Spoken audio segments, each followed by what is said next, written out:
Thanks for attending the Trilithic webinar series. This particular topic is Holmes certification and ingress mitigation. You'll notice that there's a chat feature that's provided for you. Feel free to chat any questions that you have, and all of the questions will be responded to at the end of the webinar.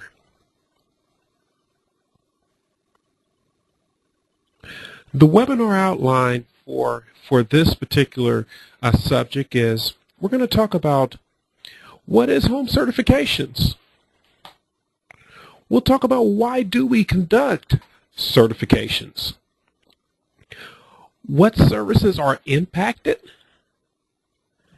We'll talk about what checks should we make to ensure that we're doing a good quality install. And then we'll talk about how to automate some of the testing.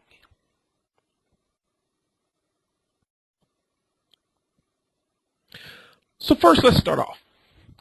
What is Holmes certification? Holmes certification it's just simply it's the process of ensuring that the subscriber services will work.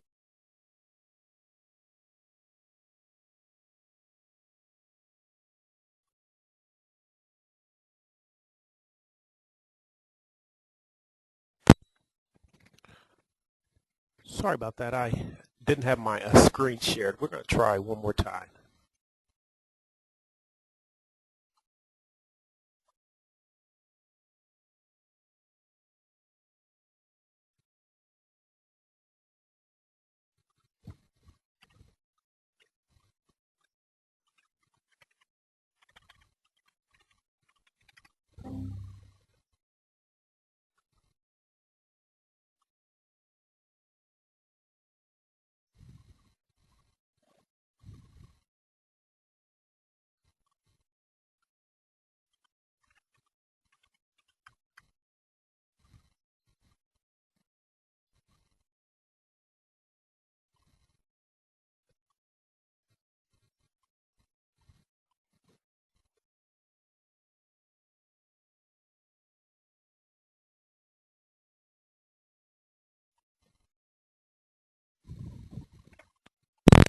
We're going to talk about what is Holmes certifications.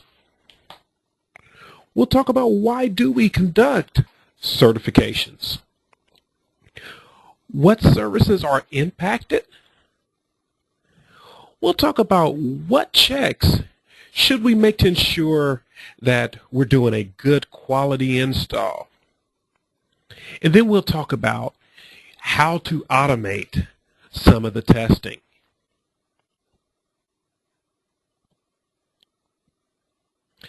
So first, let's start off. What is Holmes certification? Holmes certification it's just simply it's the process of ensuring that the subscriber services will work with the least amount of interruptions.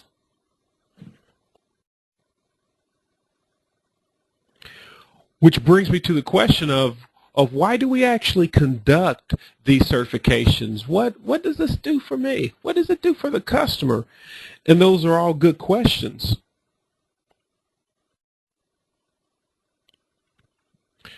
First of all, doing home certifications, it verifies that the home network will support the extended services. Extended services like high-speed data, voice over IP, video on demand, digital, etc. And the list goes on with the different services that's offered that is impacted or can be impacted by an install that is not done properly. It's also to detect faults at the premise, which then leads to, why clean it up anyway? Why is this my job? Is this what I have to do? The type of issues that you run into when you're doing these certifications is things just with the home wiring architecture itself. We have the customers that do they're self-installs. They'll try to help you out and do installs, but unfortunately they don't have the tools that you have, so they do their own creative installations. But you also have just different components that's installed in the house. Maybe there's house amps that's there, and all of the amplifiers that's installed in the houses don't necessarily come from your system. Customers will be creative and install their own amplifiers, which may not be of the same quality that you use when you're installing your amps. So testing and troubleshooting, that's really the key. That's the key. If you're wanting to ensure that that you have good quality installs and that there's not going to be anything that's going to impact other subscribers that's fed off of the same node or what have you, then you want to make sure that that you thoroughly test and do the proper troubleshooting before you leave the install.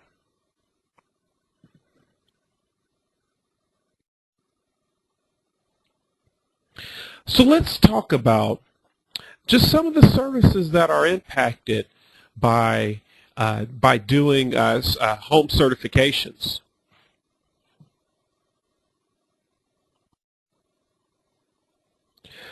So the subscriber network, the services that that you'll run into in the subscribers network, you have high-speed data, which are your cable modems, which has its own host of things that you have to look for and watch out for. And by not doing a proper install, it'll be your high-speed data could definitely be impacted by whether it's ingress or noise coming from the house. You have a lot of subscribers now that are working from home, whether they're doing internet sales or they're doing their banking. There's all types of things that subscribers are doing now at home. So now they're watching or looking at the cable a lot more than what it would have been in the past. Whereas before that the primary time that television was watched was after 6 o'clock. It was right in that prime time area. But now prime time is all day long. Internet access. There's a lot of internet traffic now because of those things that's offered now on the cable system. It gives you all of different types of services that you're able to access via the internet. There's home banking. There's to where you're able to check your accounts online. Pay-per-view, which with your pay-per-view services, it utilizes the upstream, and the downstream. So the house has to be clean. Video on demand, those on-demand services. Telephony or that voice over IP and those bundled services.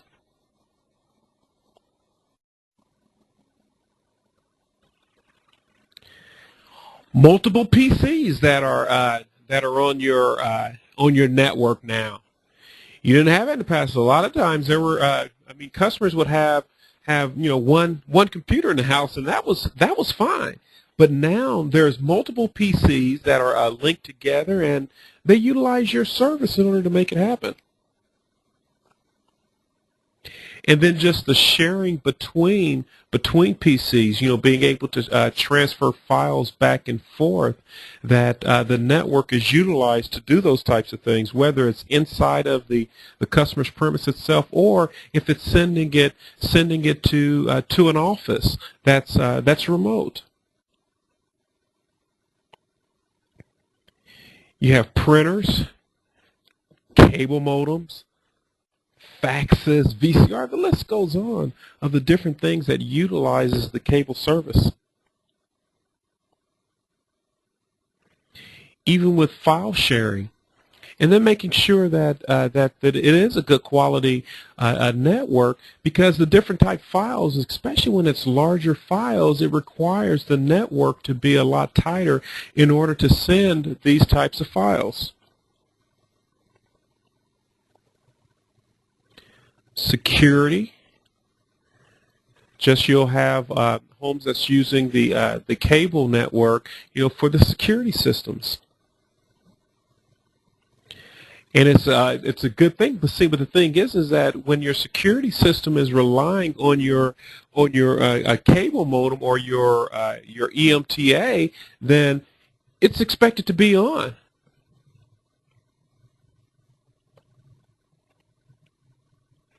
And then in these cases, there's even firewalls that you have to contend with, because it's now you're wanting to secure your PCs from any type of internet attacks or anything like that. So you want to make sure that you're also having your firewalls and increased security from a network standpoint as well.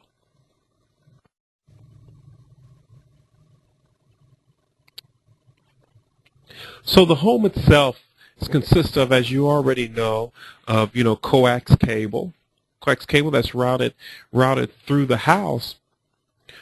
Proper shielding is very important to decrease the amount of ingress or interference that would come into the coax. And the thing is, many of the houses that are out there have been wired by subcontractors or the homeowners. So just because the wiring is inside the house, there's no guarantee that that wiring is good wiring, because there's all types of coax. There's different levels of shielding that's on the coax, and if the coax is not shielded well, then it just opens the network up for ingress.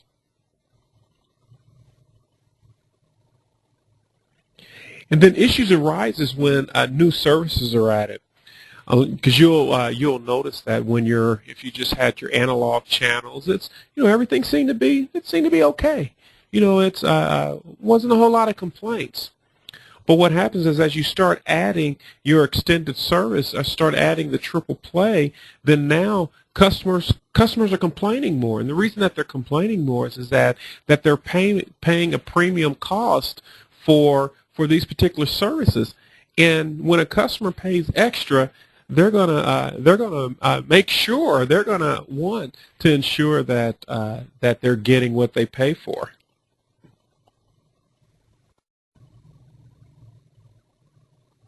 So what type of checks should we make to ensure that the install that we've conducted was a good quality install?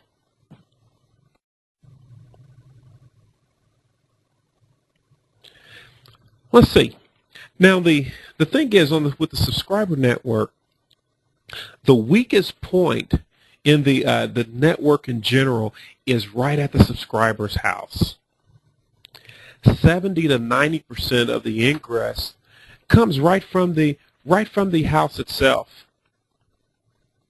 And the thing is that ingress, it just really causes a lot of problems on the return. That's where you're going to see a lot of that ingress manifest. And the thing is, you want to try to find and fix any potential ingress concerns before you even tie the drop or tie that particular house to the plant. Because the thing is that once you tie the plant in and there's ingress there, it's too late. Now it can very easily, if there's enough ingress there, that it can actually shut down that entire node. And the thing is that for the return, that needs to be monitored continuously. Because the thing is that even after an install, you make sure that you're doing your quality install. But customers have a tendency to want to play with the cable. And the thing is, when they're playing with the cable, just from loosening up connectors and things like that they'll create problems that you'll catch. And a lot of times, you're going to catch it at the worst time of the day.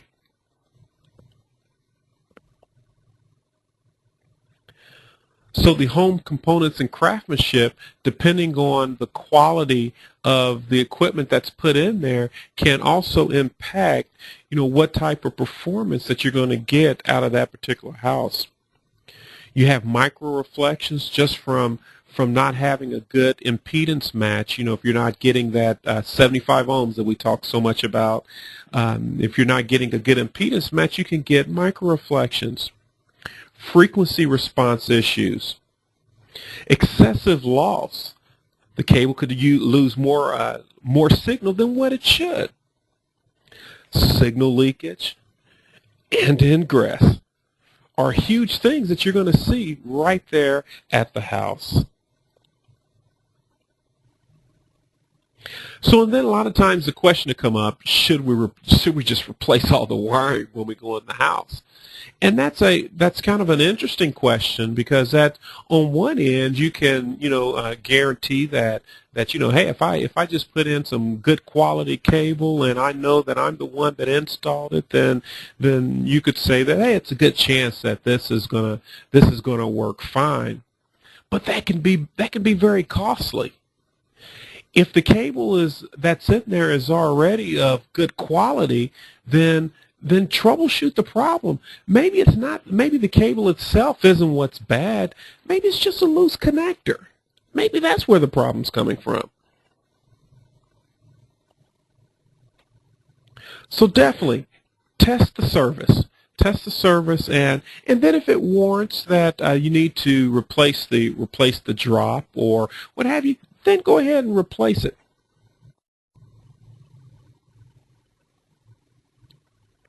So at the customer's at the premise itself, or at the customer's house, the equipment that's installed there, you have passive equipment, and that's equipment that doesn't require power. There's your splitters. There's just the drop line itself, Cat 5 cable. You have the USB cables, Ethernet adapters. We'll mention the in-house splitters, whatever type of filterings that may be in line for whatever the reason is. Directional couplers, F81 connectors, inline pads. But then you also have active equipment that's at the customer's home itself. You have house amps. And like I mentioned earlier, is that all of the house amps that you have may not have come from you. It could be something that the customer picked up on their own that may not be shielded very well. Your set-top boxes, active equipment. Your cable modems. So this is just kind of a basic drawing of what your home is going to consist of. You have your tap, but then you also have your ground block or your network interface that's on the outside of the house. Then you'll have a drop of the home run that's going into the splitter. And then from that splitter is where you're going to branch off, going to your televisions, or where you're going to go to your cable modems or MTAs. It's all going to come from the splitter, and depending on how your system, what your system architecture is or specs are for installations, it'll change.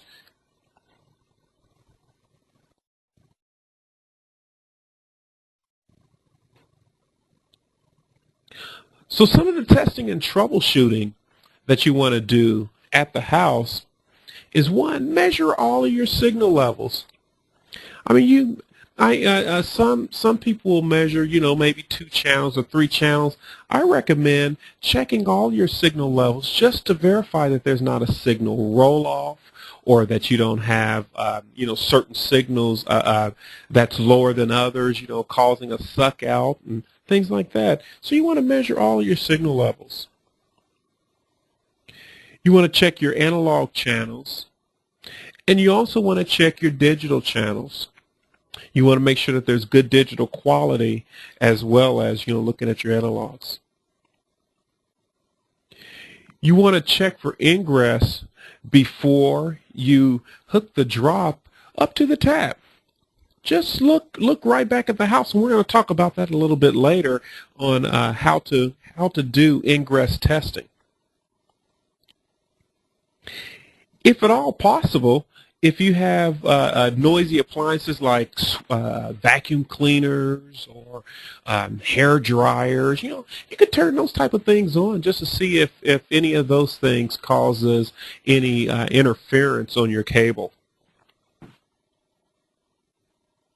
Even electric drills, can openers. I know a lot of times we don't have time to actually turn on every appliance inside of the house, but the more things that you can turn on while you're there gives you a better chance of knowing that the install is going to be of that there's not going to be additional problems that are going to come up after you leave.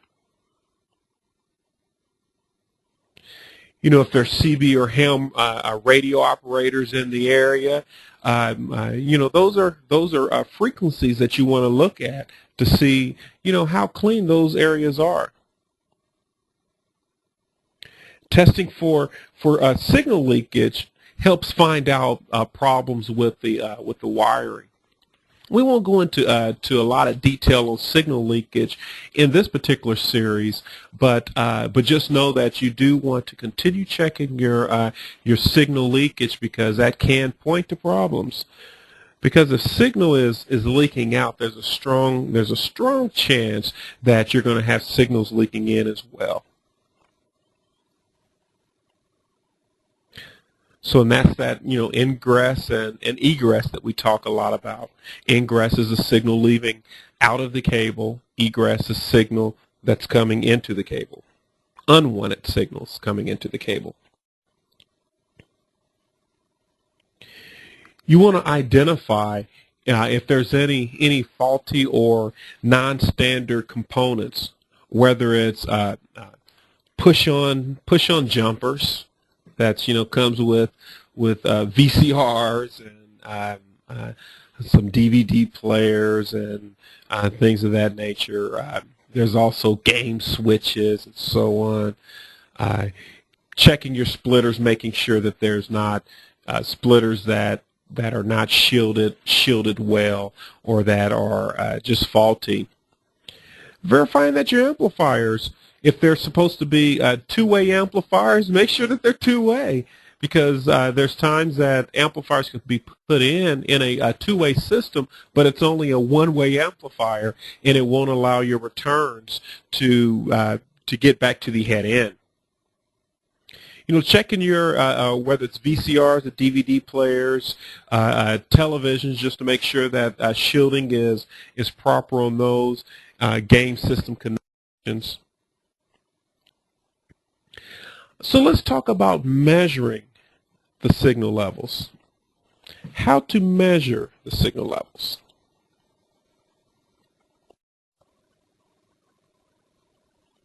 So when you're measuring your signal level, you want to use your meter's signal level or the scan mode. Within the scan mode, it has different limit sets that you could set up so that once you run that scan, it can tell you right away if any of the channels are out of spec or not. Digital measurements, make your digital measurements. When your digital is measured, it's looking at the total power, the average power of the digital signals. So you want to make sure that the meter that you're using is a meter that is looking at digital power. If you try to use an analog meter to measure digital, it's not going to read accurately, because it's not taking that total power.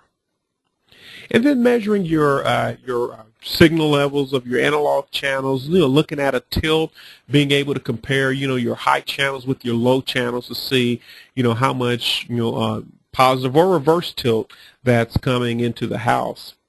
And then doing a scan, and then also being able to show the total power. So like in this example, it's looking at a digital channel that's looking at the total digital power. And for this example, it's at a -43, channel 86. This is what you would look at on this particular screen is what the tilt would be. Now in this case it's looking at multiple channels, and you can see if there was any of the channels were lower or higher than what it should be. But you'll also notice that there's shaded vertical bars that's there.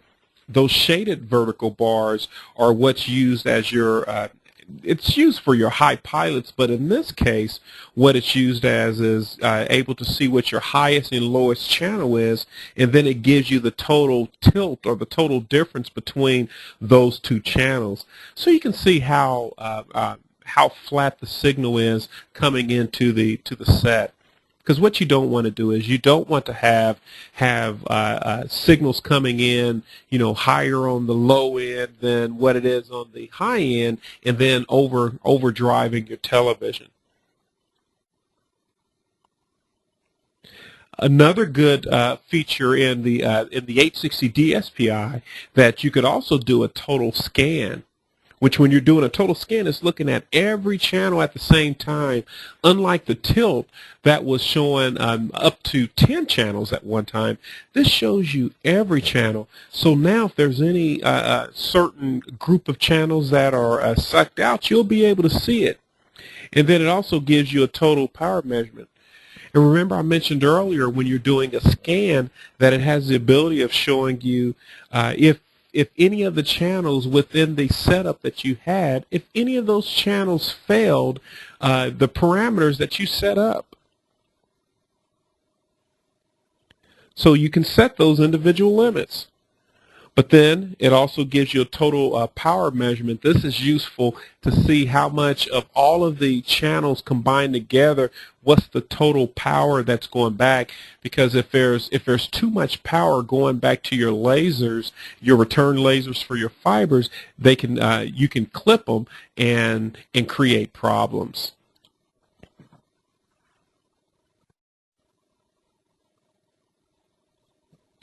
The other measurement that you can check when you're that you should check when you're certifying your home is verifying what the hum level is, the low frequency disturbance. Hum is can come from multiple things. What it's standing for, and it's in a nutshell, it's low frequency disturbances to the system carriers. Whichever carrier is there, those low frequencies that impacts those particular channels. You'll notice your hum. If you do have hum at a particular location, you're going to see it on your lower frequencies, usually from channel 4 or 5 down. And some of the sources for this interference, this hum, comes from things like amplifier switching, power supply modules, power inserters, and these are all things that's out on the line itself. Appliances can create hum. Ground loops, hot grounds.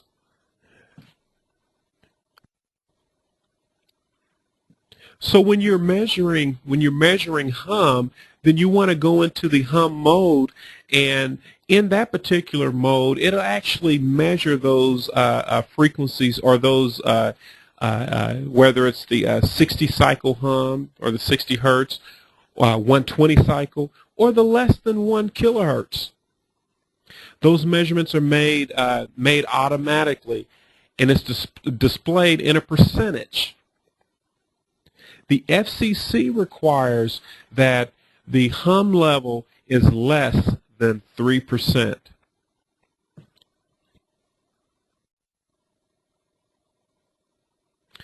So now there's concerns that you'll have with ingress coming into the onto your drops. Now the thing is, the biggest problem that you're going to have on your return is going to come right from ingress. And the thing is, probably about 90%, between 70 and 90% of the ingress is coming back on the return is coming right from the house.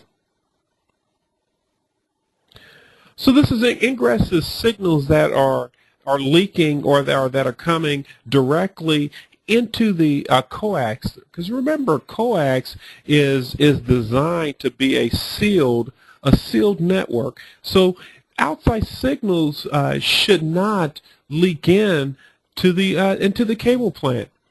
But if that shield is violated for whatever the reason, then it can show up as ingress and impact your whatever channels are in the frequency of where the signals are leaking in at. So now on analog channels. Analog channels, what you'll have when you have ingress, you'll have things like lines in the pictures, ghosting, problems with pay-per-view. You'll catch high-speed data problems, descrambling problems, interference with two-way radio services using the same frequencies. Your digitals, you'll have macro blocking or tiling. You can have freeze framing to where the picture will be there, then all of a sudden it freezes and then it catches back up with itself. The picture and sound can go to a black screen and then it'll come back. And those are the types of things that's caused by ingress.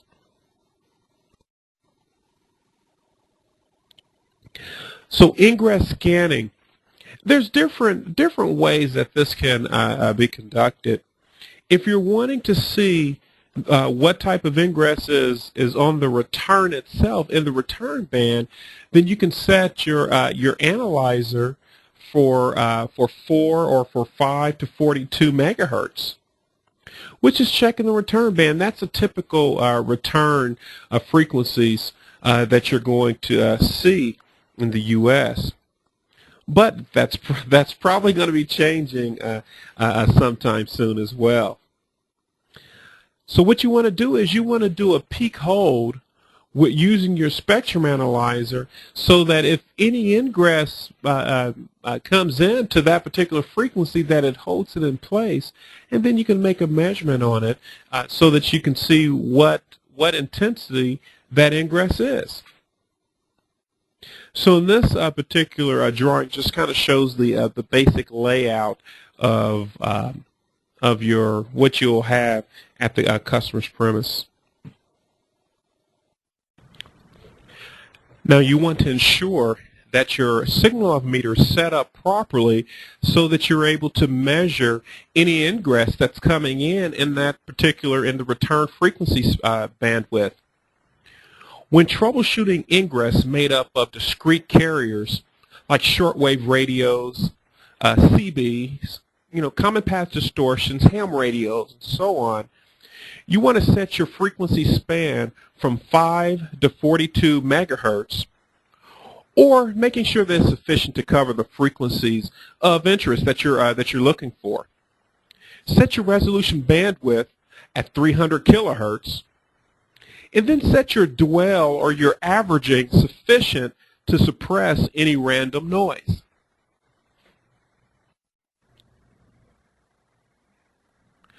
So when you're at the customer's home itself, then you want to look for ingress that's coming in or that's entering directly through that's coming directly into the customer's premise. So when I'm at the house, there's different ways that I can look at it, or different frequency spans that I can tune it. I mentioned earlier looking at 5 to 42, which is excellent to identify what's happening in the return path. But when I'm inside of the house, I might find it useful to set it from 5 megahertz to 108 megahertz, just so that I'm also including the FM band and then the portion of the VHF band as well. And then I want to make a measurement at the ground block so that I can see what type of energy is coming back from the house itself. And then I can also look for those strong off-air frequencies or the FM carriers. If I know that I have a radio, an FM station that's strong, then I'll look at that area just to see if I have any ingress coming in. And this will let me know the general condition of the cabling inside of the house.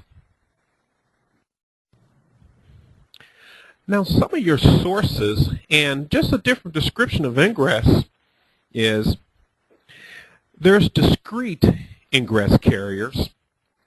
And discrete ingress carriers are from things like ham radios and CB, common path distortions. We kind of talked about that a little bit earlier. Those are discrete ingress carriers. You can have ingress coming from set-top boxes, just if it has a pilot carrier that it uses that transmit data for setting timing intervals and things of that nature. And then there's just off-air antennas. Can cause you ingress, and just any type of source that runs a signal over air and it's within the frequency range of where you're at can cause you ingress. You have impulse noise, like what was mentioned a little bit earlier. And impulse noise is just a random noise that runs through the spectrum. Usually comes from different machine shops and so on. It's fast. It has fast rise time. It just kind of pops in and out, and it just keeps going throughout the spectrum. Coming from things from like power line switching, whether it's transformers or what have you, can cause those type of noise. Electric switches in general, whether it's mechanical switches in particular equipment. Household appliances can cause that. Vacuum cleaners and hair dryers. Manufacturing plants are known for causing impulse noise just from the different machinery that they have located in it. So there are different maintenance techniques that you can use to minimize the amount of noise that's injected on your return path. There's high-pass filters. High-pass filters will stop the return, anything that's on the return going back to the handler or back to the source. But now one thing to understand, whenever there's a high-pass filter put on, if this is part of an install, then I look at that as a Band-Aid fix. It's a temporary fix, because the thing is that whatever's causing that problem, it'll just mask that.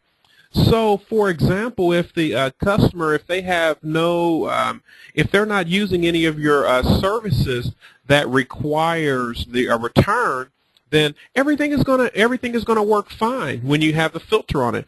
But if down the road they decide to add like high-speed data, for example, then in order for that to work, you'll have to take the filter off. And when that filter comes off, now the same thing that was causing the problem before is now back again. So you want to make sure that if you're putting a filter on because of problems with the wiring or a faulty television or whatever the case is, that you make sure that you schedule that to be reinstalled so that you can fix the problem. Return path attenuators, those are useful to allow the modem carrier to inject at a higher amplitude, so that it gets out of the noise floor.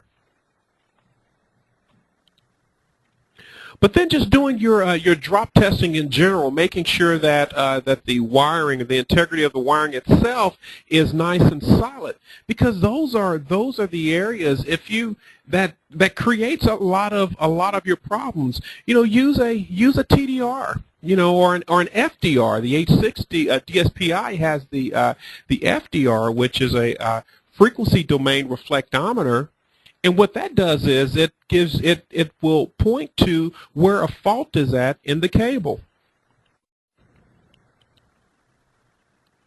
And then doing your ingress test, setting up pass or fail parameters.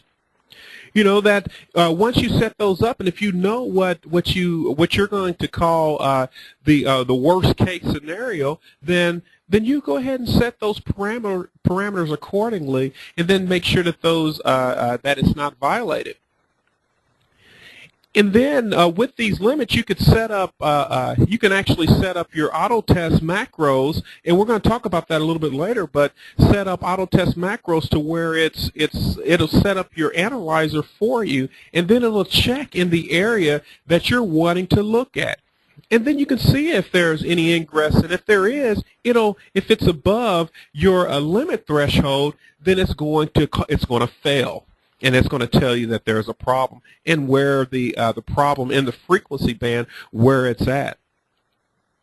And then looking for things like common path distortions, because that's a problem that happens a lot on the return, and that usually comes from defective line terminators or defective or bad terminator port caps, bad grounds, feed through connectors, and so on. So with the auto test macros, you can build auto test macros in the 860 DSPI, and it'll do the test for you automatically, which definitely it decreases your troubleshooting time. You don't have to spend as much time on that particular service call or installation, verifying that everything is correct. So some of the things that you can check when you're doing the automated testing, you can check things like the like hum, your signal levels, whether you're looking at the entire frequency scan or if you're looking at an individual channel. You can check your QAM, your digital levels, your reverse levels. There's a lot of things that you can automate within your meter.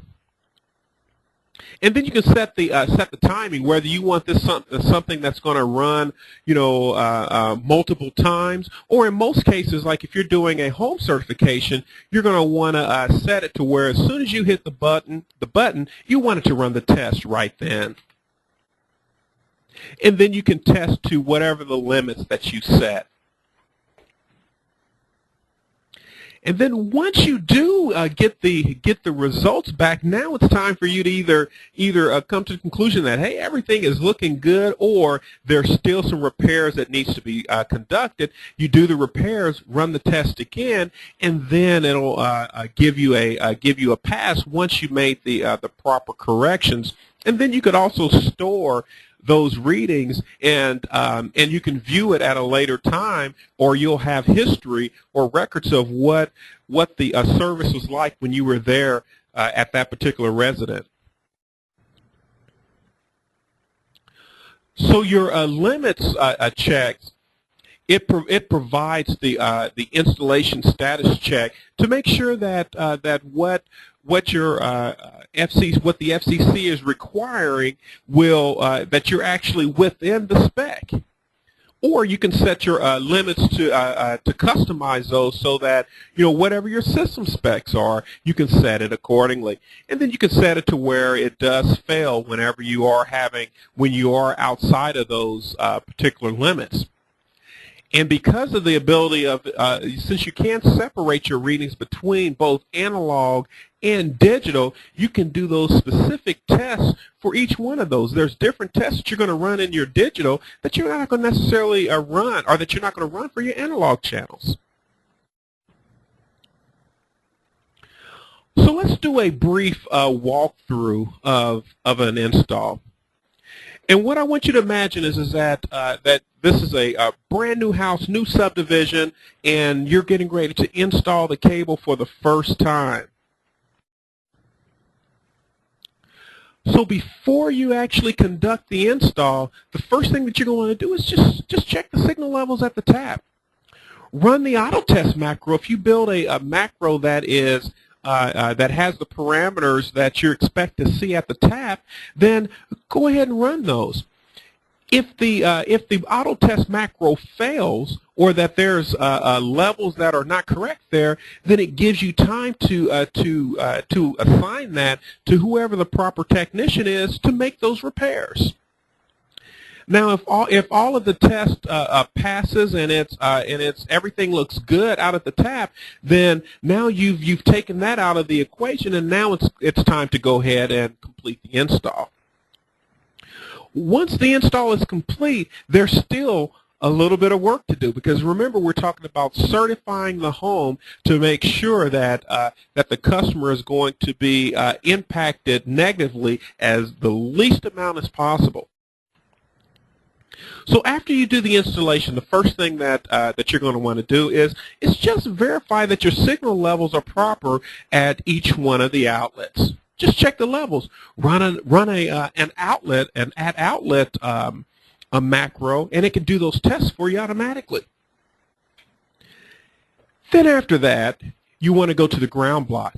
Just make sure that that's all buttoned up properly, and check your levels there. And based off of the levels that you want to see at the tap, build that into your auto test macro, and it'll check it for you automatically. So, and then you can go right back out to the tap and just verify that everything still looks good. But the thing is that this is the first part of you're checking now. When you're checking your signal levels, you're checking how the RF is looking. What type of that your signal strengths are fine, and that your digital levels are reading properly, and so on. Once you verified that, you're not done yet, because that only takes care of that portion. But now you want to make sure that that particular house is not injecting any noise back into the plant. So your next step is going to be right there at the tap. You're already there. To go ahead and disconnect the drop from the tap, and then take the drop itself and just plug that directly into your meter. And look for any ingress coming back from the house. Remember, we talked earlier about how to set up your analyzer to look for ingress. So you can set it up from, looking at from 5 to 42, or you can set it from 5 to 108. It depends on what your preference is. If you do see ingress that's coming back from inside of the house, or that's coming back into the meter there, then you can say that it's either something in that drop, or there's something that's inside of the house that's causing problems. So go ahead and button the tap back up, and make sure all your connectors are tight, and then you can go ahead and proceed to your you can go directly to the ground block. When you go to the ground block, what you want to do is go ahead and disconnect the drop from the ground block. Once you disconnect the drop from the ground block, you want to check for any ingress coming back from inside of the house. If you plug your meter into the line that's coming back from the house, and if you see a lot of noise coming back or ingress, then you know that something's happening inside of the house. If everything is clean there, then you can say that, oh, it must be a bad drop, and then you can troubleshoot accordingly. But in this scenario, we'll say that we're looking at the energy that's coming back from the house, and we see that there is some ingress coming from there. So what I'm going to do now is I'm going to go ahead and button the ground block back up again, and then I'm going to go ahead and go directly to the splitter. So once I go inside of the house, I'm going to go to the attic or crawl space or garage, depending on where your splitter for your outlets are located, and I'm going to disconnect the input leg that's going directly into the splitter. I'm going to disconnect that, and I'm going to plug my signal level meter into the input of the splitter. So now, instead of that being a splitter, it's actually used as a combiner. So now I'm able to see all of the outlets that are plugged into the splitter, or into the ports of the splitter. In this example, we're going into a 4-way splitter. So what I'm going to do is I'm going to disconnect each of the outlets one at a time. I'll disconnect the first one. If the ingress is still there, then I can say that, well, it wasn't that particular port. Let me try the next. And I'll go to each one of the ports. Now, when I disconnect one of them, and if all of a sudden everything clears up, my noise floor drops to where I don't see any ingress, then I know it was that particular drop that was creating my problems. So what I'm going to do is that I'm going to identify which outlet that goes to. And let's say in this particular case that particular outlet was going to the living room. So I'm going to go ahead and plug everything back in, and I'm going to make sure all my connectors are nice and tight, and I'm going to go to the living room outlet and see what's going on there. When I go to that living room outlet, I'm going to disconnect the coax from the back of the TV. And I'll plug my my jumper coming from my signal level meter. I'm going to plug that directly into the to the back chassis of the television. If I see some noise that's coming back directly from the television, then I can say that that television has direct ingress pickup that's usually coming in, or it's usually caused by the tuner not being shielded well in the television. But it's causing this direct pickup and it's sending it upstream. So a way that I can now take that out of the equation, because you know, I'm sure you'll agree that the customer is not going to just throw away their television because you said that it's putting ingress back on the plant. What you can do is put a set-top box on that particular television, and then the television will just be tuned to channel 3 or channel 4 or whatever channel that you use for an output. It's going to tune to there. And even though that television still has ingress that's coming into it, but the ingress does not have the ability of traveling backwards through the set-top box, so it's isolated right there at the television, and it's not going to create problems back at the plant, you know, at the plant. Once that's complete and you've identified that that was a problem, my last step is going to be to go right back to the tap again, and then I'm just going to do my ingress test again.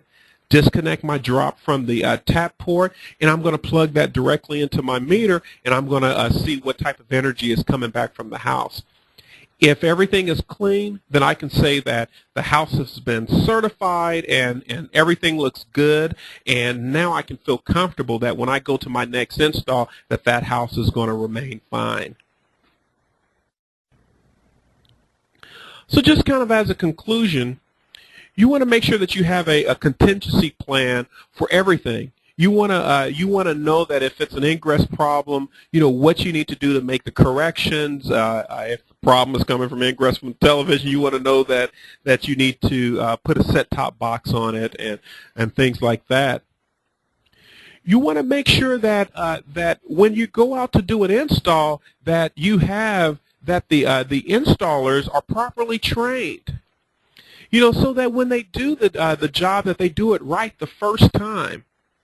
But then you also want to make sure that they have the ability of educating the customers, because a well-educated customer they'll know what not to do that's going to could potentially create problems for both them and for the rest of your subscribers. And then by doing these steps of educating the customers and doing a good quality install, then what you're going to do is you're going to increase that customer relations. And when you have a customer that is happy, a happy customer will be a loyal customer.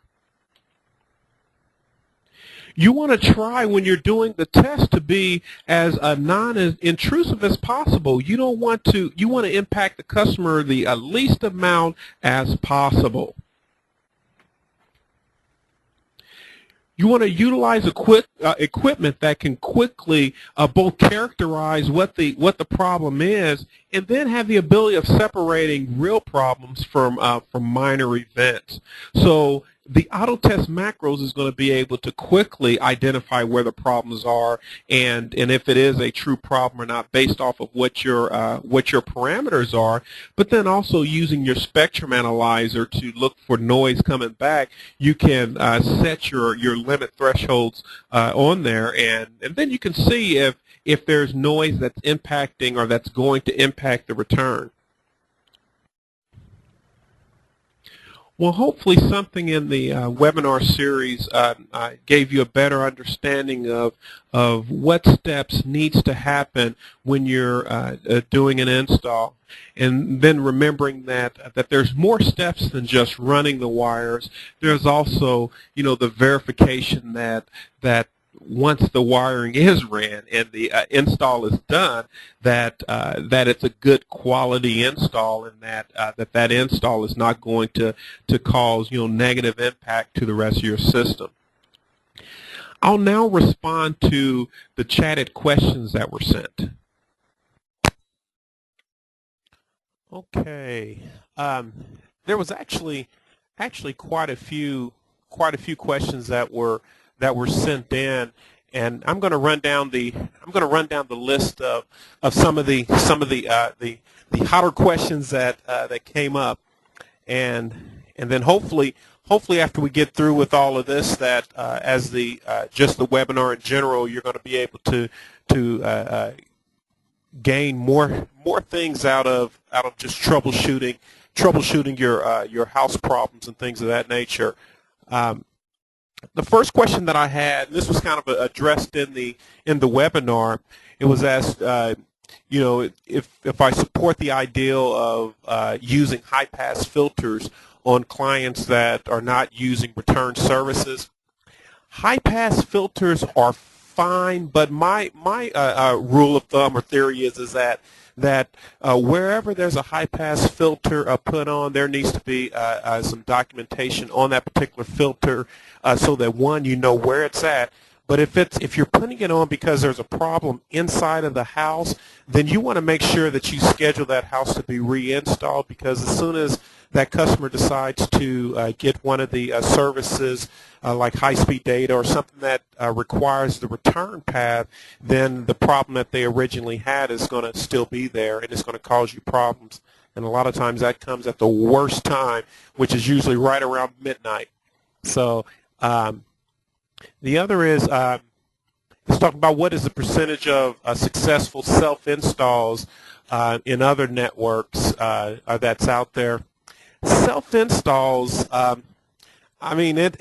the most part, customers they will do shortcuts and can create problems, and things that I call even shortcuts, or even when the connector isn't tightened or whatever the case is. So it's a high percentage of problems when you have the self-installs.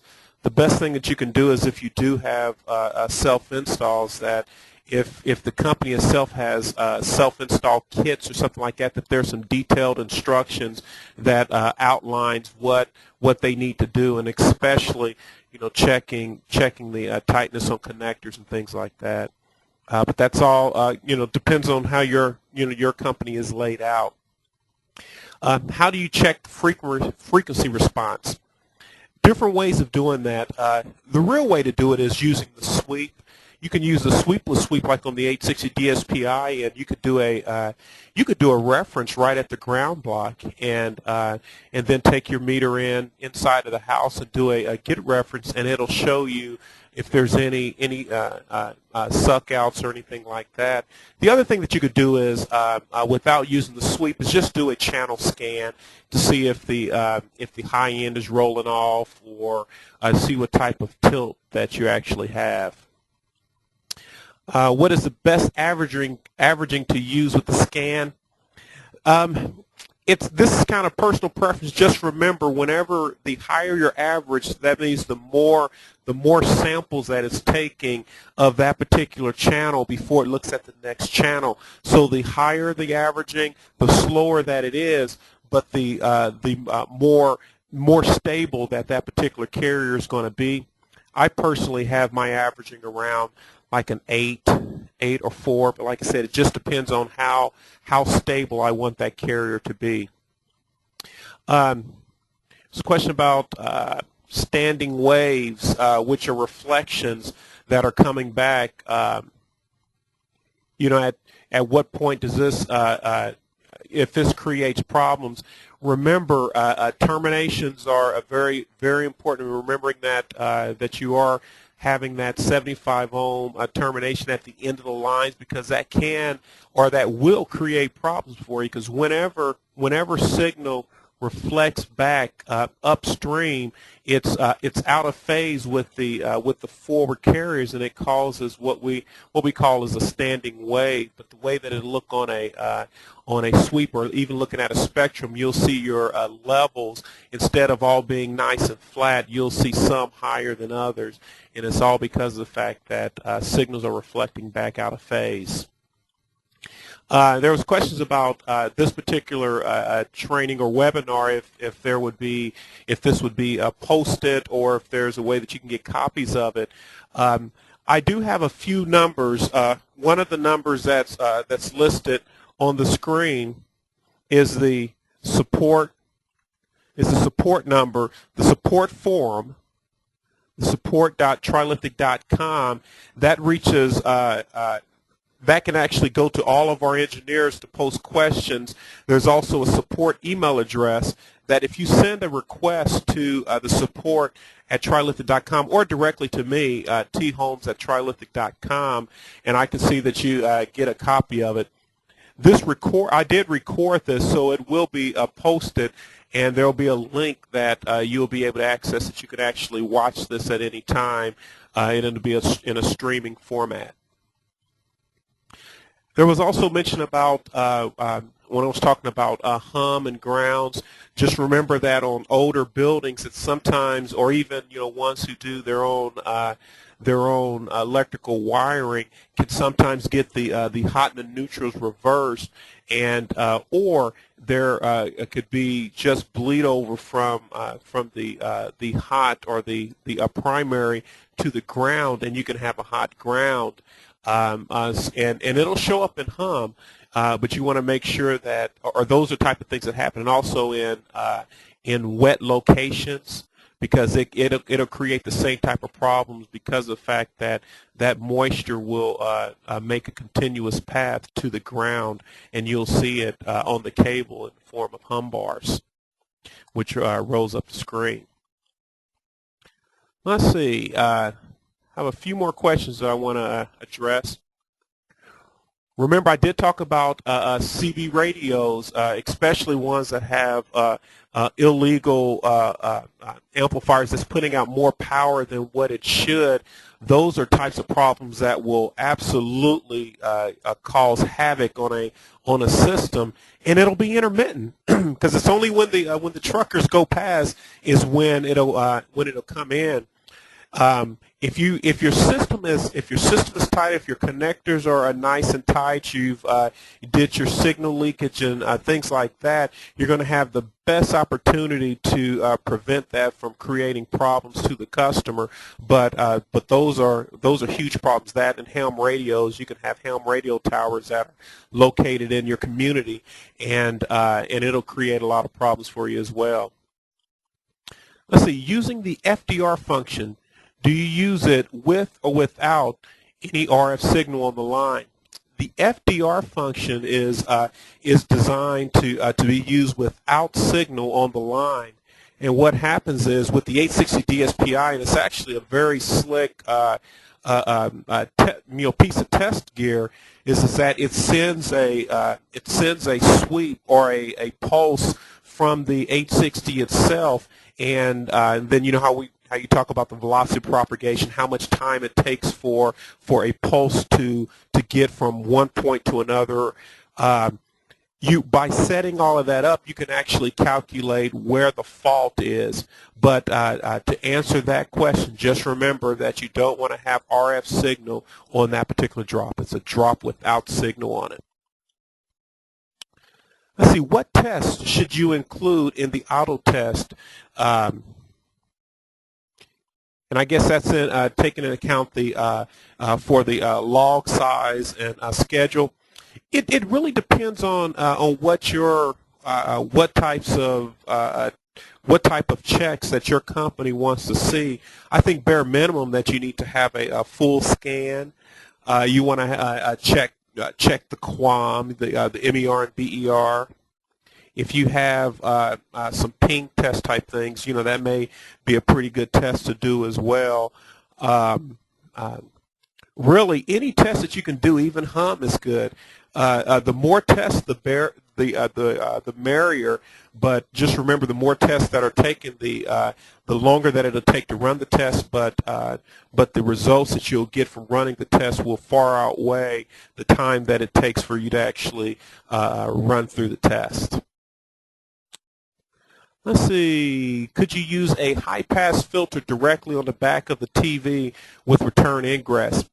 Yes, you can. That would correct. That would correct the problem from sending ingress back upstream. But like I said earlier, is that that's only what I would call a Band-Aid fix, because remember, it's very easy. A customer can come in and they can take that filter off and create you problems. You're going to have a better opportunity of having a lasting fix by requiring the customer to use a set-top box, and then that usually the customers will be a lot more agreeable to that if you explain to them that it's going to not only just help that television there, but it will also give better performance on their other TVs. Let's see. I think the last question had to do with the presentations. You know, how to get this particular presentation. Like I said before, you'll get an email with my information. That's Holmes, HOLMES at Trilithic.com. You're more than welcome to send those types of requests to me, and then I can do what I can to try to get you access to some of these and other